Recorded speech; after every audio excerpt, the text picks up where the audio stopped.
Continue reading Holy Gospel according to St. John with the explanation of Blessed Theophylact, chapter 4, verses 28 through 30. Continue reading explanation.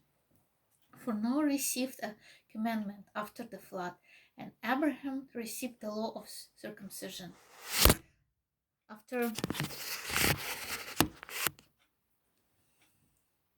our nature was wedded to these 5 laws, she took to herself a 6th, who was not her husband and whom she had not yet wedded.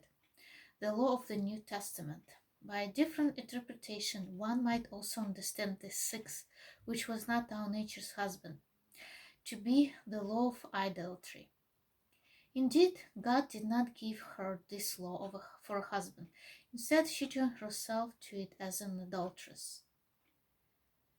Therefore, the prophet cries, "She hath committed adultery with wood, and they have fornicated under every tree," referring to the pagan carving and trees which Judah and Israel worshipped.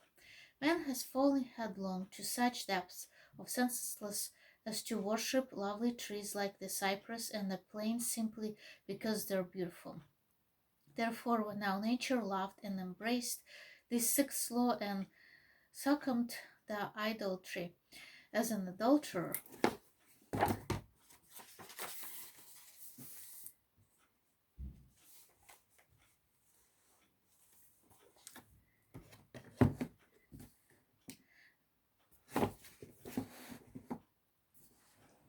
the Lord came and delivered us. This is why he says, "He whom thou now hast." For by the name of the Christ appearing, the wisest even of the Jews had been tainted by paganism. Thus the Pharisees believed in fate and practiced astrology. The Samaritan woman also represents every soul which, being yoked irrationally to the 5 senses, afterwards falls into the fornication of heresy, erring grievously in doctrine. On such a soul Jesus bestows blessings, wherever thou baptism or thou the fount of tears. Tears might likewise be called Jacob's well, for they spring from the mind in which repentance has supplanted weakness. From this water of repentance the mind drinks, together with his children, his thoughts, and his cattle, the power of the soul, such an anger and desire not endowed with reason. For tears bring refreshment to the soul, its thoughts, and its faculties. Chapter 4, verses 31 through 34. In the meanwhile his disciples asked him, saying, "Master, eat." But he said unto them, "I have food to eat that you know not of." Therefore said the disciples one to another, "Have any man brought him aught to eat?" Jesus said unto them, "My food is to do the will of him that sent me, and to finish his work."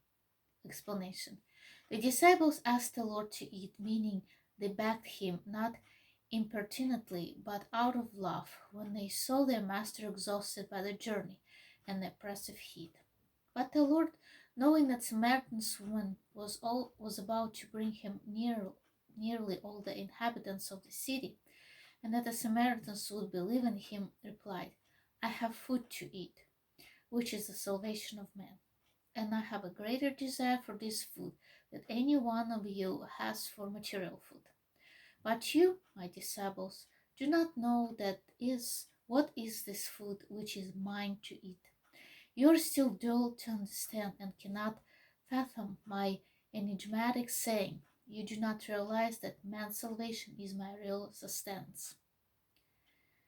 In another sense, you do not know this food. It means you do not discern that the Samaritans will believe and will be saved. The bewildered disciples asked each other, "Have any man brought him aught to eat?" In awe of Christ, as always, they dare not question him further.